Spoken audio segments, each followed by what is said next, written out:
All right, let's unpack this because, well, it's pretty significant. We're diving deep into what are, maybe surprisingly, the most serious diplomatic and economic tensions we've seen between India and the United States in years. Absolutely. And what's fascinating here is how these dynamics, they really touch on everything. We're talking trade agreements, tariffs, sure, but also these big geopolitical shifts and India's whole idea of strategic autonomy.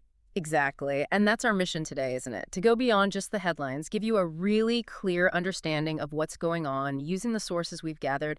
Think of this as your shortcut to getting properly informed on this, well, critical global shift. Hmm. So, to understand how things started unraveling, we kind of have to look at the immediate economic friction first, those tariffs. Right, the tariffs. Here's where it gets really interesting. Let's start with those economic pressure points, specifically the tariffs. They're not just numbers, are they? They feel like pretty powerful tools. They really are. A tariff is basically a tax imposed on imported goods. And they're not just about raising money, they're strategic. Hmm. They make Indian products, well, significantly more expensive in the U.S., potentially forcing companies to rethink where they buy things. Okay. And the specifics here are important. Since August 7th, 2025, there's been a 25% import tariff on certain Indian goods. Oh. But here's the kicker. There's an impending penalty tariff. A penalty tariff. Yeah, an additional 25% set to kick in on August 27th. That pushes the total tariff up to, well, a massive 50% on some Indian exports. 50%. Wow. That sounds like more than just a tax. That's a very deliberate economic squeeze, isn't it? What's the thinking behind such a drastic step? It boils down to this. It's largely a response to India's continued pretty substantial purchases of Russian oil and also Russian military equipment. Yeah. The U.S. is basically using these tariffs as a sharp economic tool, trying to nudge India's geopolitical alignment and its foreign policy decisions. Okay, so the tariffs are like a direct reaction to India's dealings with Russia. But it feels like there's more to it, right? This isn't just a single issue. Haven't broader economic talks also kind of ground to a halt? You're absolutely right. That's a crucial piece of the puzzle.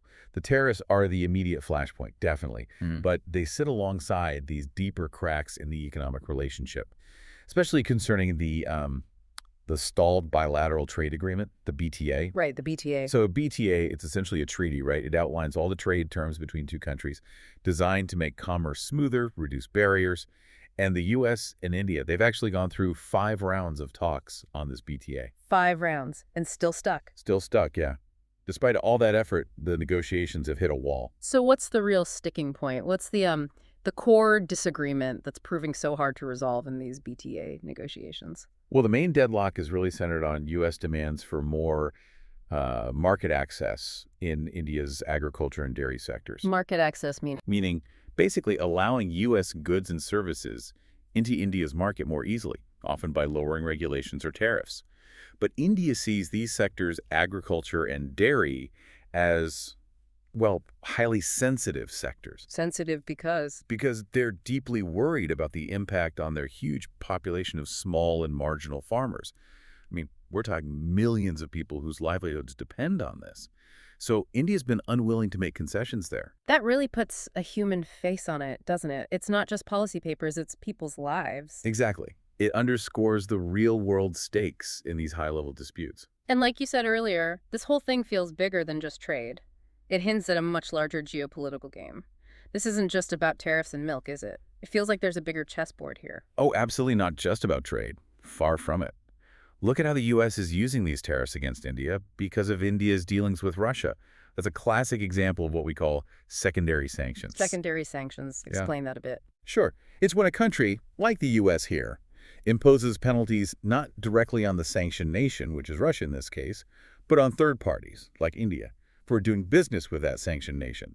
So the main sanctions are on Moscow, but the fallout, the pressure, is being felt very strongly in Delhi. Right. And India, which really values its independence on the world stage, how are they taking this kind of pressure? With, let's just say, considerable anger, resentment even. Yep. India places enormous importance on its strategic autonomy. Strategic autonomy meaning its ability to act alone. Precisely. Its ability to make its own foreign policy calls independently without feeling forced by external powers.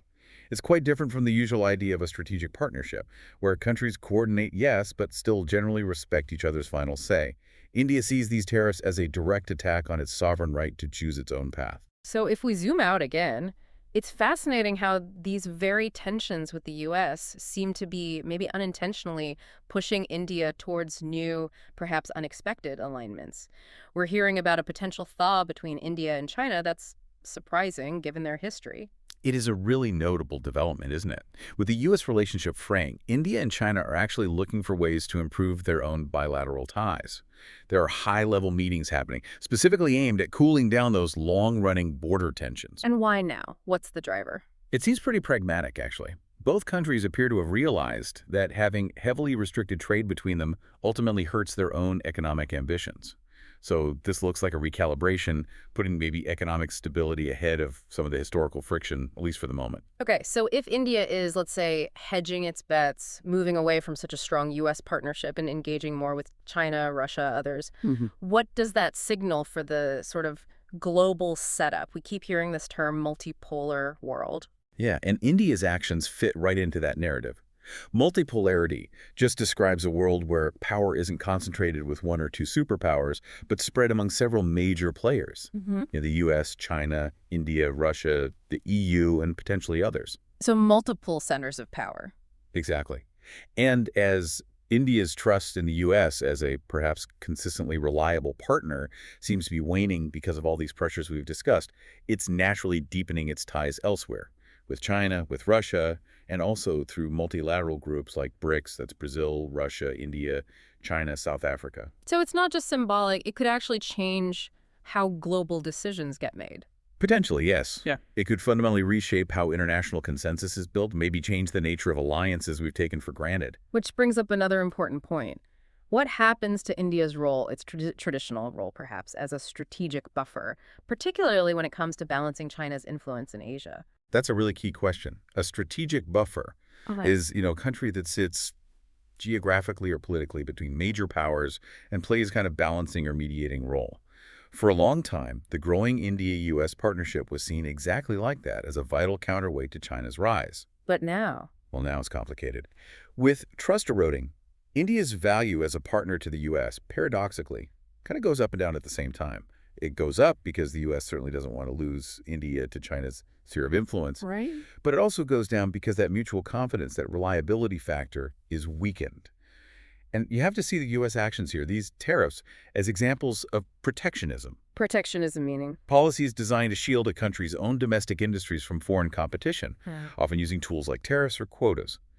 These U.S. actions are definitely seen as protectionist, and they are undeniably contributing to this erosion of trust, pushing India to explore other options. Wow. You can really see how tangled this all is. We started with a tax on goods, and now we're talking about the potential reshaping of global power structures. It's all interconnected. So just to pull it all together for everyone listening, you've seen how the U.S. has brought in these pretty severe tariffs against India.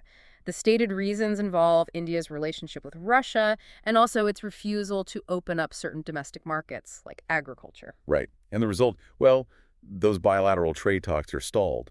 And maybe more importantly, India is visibly pivoting, looking for warmer relations with China, engaging more with other global powers. It looks like a clear strategic move by India to assert more independence, more autonomy, and rely less on any single strategic partner, even one as significant as the U.S. Yeah. And these events, taken together, they really do seem to signal a faster shift toward that more multipolar world we were talking about. So this whole situation, touching economics, diplomacy, geopolitics, it really could significantly change the regional and maybe even the global order.